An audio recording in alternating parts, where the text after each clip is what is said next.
Welcome back, everyone. In this video, we're going to be discussing the levels of organization. Now, when I think of levels of organization, I like to think of Legos.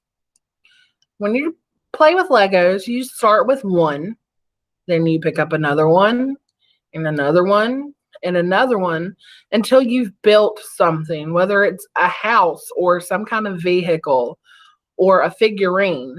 It turns out to be something big when it all only started out as one tiny little Lego. So when we think of life as being organized into 5 levels. And starting from the smallest and getting larger, we start with cells, then tissues, organs, organ systems, and finally organisms. So let's take a closer look at each one of these. The cells are the basic unit of structure and function in an organism. You are made up of trillions of cells, bone cells, blood cells, muscle cells, skin cells, all kinds of different cells. Your body is made up.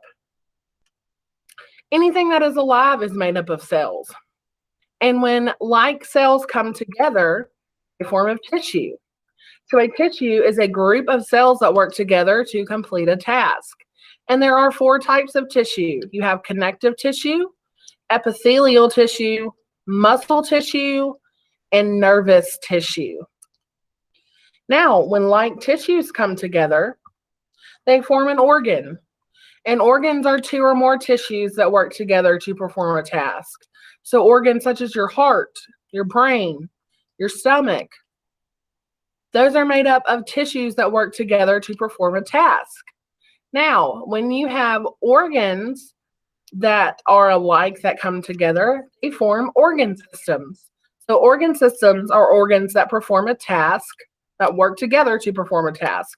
So your digestive system made up of your esophagus and your stomach, small intestine, large intestine, your respiratory system made up of your lungs, your trachea, your diaphragm. All of those come together to work to perform a task. And when you put all of those organ systems together, you end up with an organism. And an organism is a living thing.